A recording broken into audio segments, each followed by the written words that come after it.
নমস্কার বন্ধুরা, আশা করছি আপনারা সবাই ভালো আছেন এবং সুস্থ আছেন। আমি রাখি, আমার চ্যানেলে সবাইকে জানাই অনেকটা স্বাগত।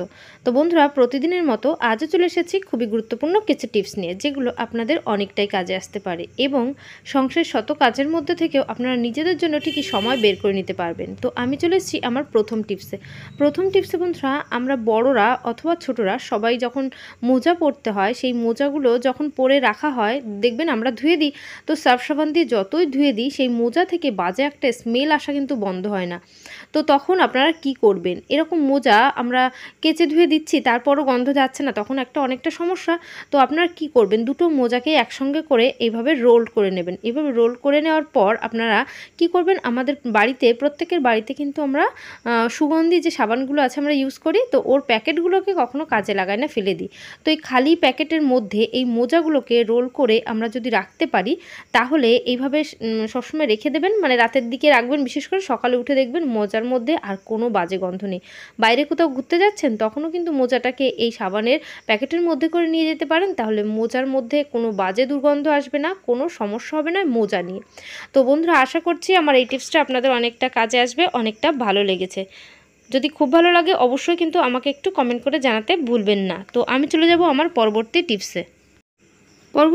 এখানে আছে এলইডি লাইট। তো এই ধরনের যে বাল্বগুলো আমাদের রান্নাঘরের দিকে, এমনি ঘরের দিকেও থাকে, তো বিশেষ করে রান্নাঘরে যখন এই ধরনের বাল্ব থাকে, রান্নাঘরে তেল চিট ওড়ে রান্না করতে গিয়ে, তো সেই তেল চিট কিন্তু বেশিরভাগটা লাইটের মধ্যে লাগতে থাকে। তো যখনই রান্নাঘরের এই লাইটটার মধ্যে এতটাই তেল চিট পড়ে যায়, তখন কিন্তু সেই লাইট থেকে খুব ভালো আলো আর দেখা যায় না। তো অনেকটা সমস্যা হয়। কীভাবে পরিষ্কার করে নেবেন, একটু কোলগেট নিয়ে নেবেন, কোলগেটটাকে সমস্ত লাইটের মধ্যে এইভাবে আঙুলে করে একটু একটু করে লাগিয়ে দেবেন। লাগানোর পর এটাকে আঙুলের সাহায্যে একটু ভালো করে ঘষে নেবেন।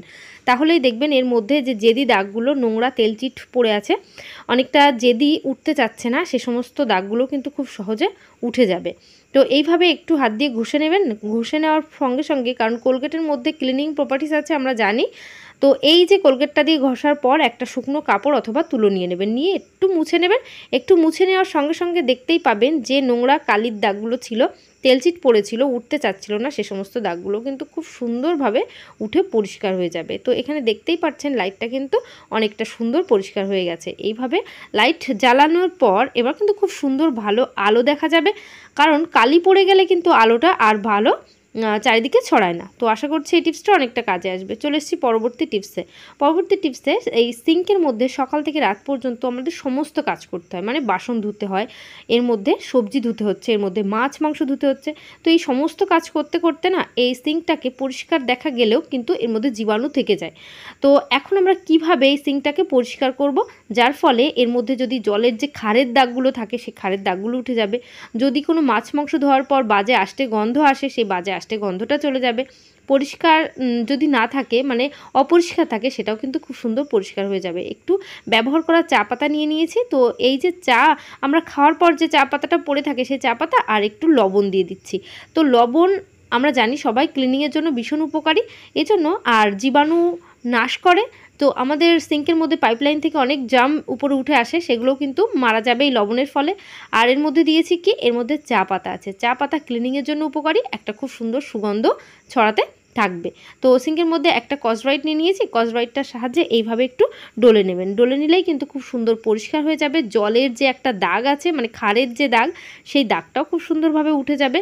তো আমরা এইভাবে কিন্তু যখনই মাছ মাংস ধুচ্ছি, মাঝে মধ্যে এইভাবে কিন্তু অবশ্যই পরিষ্কার করবেন। ডিপ ক্লিন করা অবশ্যই দরকার যে কোনো জিনিসের, তবে কিন্তু সেটা দীর্ঘস্থায়ী হয়, অনেকটা দিন পর্যন্ত ভালো থাকে। আমাদের কিন্তু সেই জিনিসটা নিয়ে আর কোনো চিন্তাও করতে হয় না।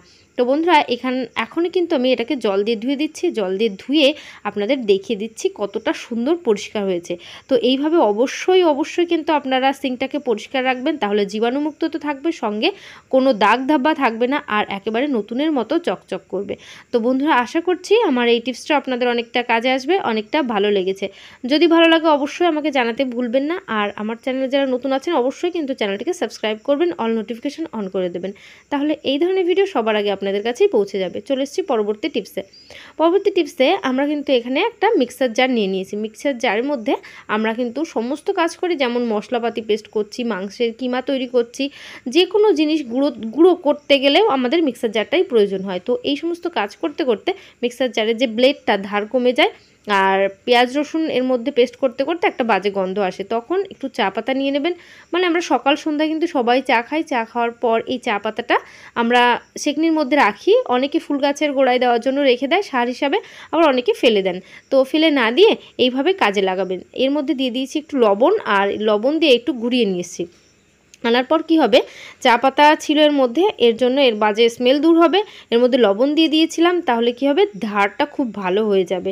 মিক্সার জারের মধ্যে ব্লেডটা যে ধার কমে গেছিলো সেই সমস্যাটা কিন্তু আর হবে না, খুব সুন্দরভাবে ধার হয়ে যাবে। মাঝে মধ্যে মিক্সার জারটাকে এইভাবে একবার ক্লিন করে নেবেন। আশা করছি এই টিপসটাও অনেকটা কাজে আসবে। চলে এসেছি পরবর্তী টিপসে। বেলুন চাকির মধ্যে আমরা তো রুটি তৈরি করি, কিন্তু এটাকে প্রতিদিন ধোয়া যায় না। আর যদি অনেকটা দিন বাদে বাদে ধুচ্ছেন, সেক্ষেত্রে আবার ফাঙ্গাস লেগে যায়। তো আপনাদের মাঝে মধ্যেই এটা কিন্তু ধুতে হবে। ধুয়ে কী পদ্ধতির মাধ্যমে এটা যত্ন নেবেন সেটাই দেখাবো। তো এইভাবে ফাঙ্গাস লেগে যাবে যখনই পরিষ্কার না করবেন মাঝে মধ্যে। তো পরিষ্কার করারও একটা নিয়ম আছে, যার ফলে ডিপ ক্লিন অবশ্যই করা প্রয়োজন। আজকের প্রত্যেকটা টিপসই কিন্তু ক্লিনিংয়ের জন্য ভীষণ উপকারী। তো ক্লিনিং টিপস এখানে হচ্ছে, তো এখন নিয়ে নিয়েছি লবণ আর নিয়েছি লেবু। তো এই কাঠের বেলুন চাকি দীর্ঘদিন ধরে রাখার জন্য, মানে বছরের পর বছর যদি চান ভালো থাকুক, তাহলে কিন্তু মাঝে মধ্যে এইভাবে একবার পরিষ্কার করে নেবেন। একটু লবণ দিয়ে দেবেন, আর কি করছি, একটু লেবু দিয়েছি। লবণ আর লেবুর এই যে মিশ্রণটা আমরা ডলে ডলে এই বেলুন চাকিটাকে পরিষ্কার করে নেব। তাহলে এটা ডিপ ক্লিন হচ্ছে, অনেকটা দিন পর্যন্ত ভালো থাকছে। এর মধ্যে ঘুণ লাগবে না, পোকা লাগবে না, ফাঙ্গাস লাগবে না, কোনো কিছুই হবে না। আর এইভাবে কাঠের যে কোনো বাসন, মানে এই বাসনপত্রগুলোকে আপনারা কিন্তু এইভাবে পরিষ্কার করবেন মাঝে মধ্যে। এমনি তো পরিষ্কার করছেন, সঙ্গে ডিপ ক্লিন অবশ্যই করা প্রয়োজন। এখন আমি ধুয়ে নিচ্ছি, ধোয়ার পর একটা কাপড় দিয়ে এটাকে শুকনো করে মুছে নেবেন। শুকনো কাপড়টি নেবেন, তাহলে কিন্তু বেলুন চাকিটা কাঠের যেহেতু একটু সুন্দরভাবে শুকনোভাবে মুছে যাবে। এইভাবে শুকিয়ে নেওয়ার পর আপনারা কি করবেন, এর মধ্যে এইভাবে কিন্তু রেখে দেবেন না, তাহলে ফাঙ্গাস লাগতে পারে। এখন আপনারা করবেন সেটা হলো চামচে করে একটু সর্ষের তেল নিয়ে নেবেন। সর্ষের তেল এইভাবে বেলুন চাকির মধ্যে দিয়ে এটাকে খুব ভালো করে হাত দিয়ে এইভাবে ডলে নিতে পারেন। ডলে নিয়ে এই সর্ষের তেল লাগিয়ে যদি বেলুন চাকিটাকে এভাবে রাখতে পারেন, তাহলে কখনোই ফাঙ্গাস তো লাগবেই না। সঙ্গে কাঠের এই বেলুন চাকিটার মধ্যে ঘুণ ধরবে না, দীর্ঘদিন পর্যন্ত ভালো থাকবে। বছরের পর বছর আপনারা কিন্তু নতুন বেলুন চাকি কেনার কথা চিন্তাও করতে হবে না। আশা করছি বন্ধুরা এই টিপসটা অনেকটা কাজে আসবে। তো আজকে ভিডিও এখানে শেষ করছি। সবাই ভালো থাকবেন, সুস্থ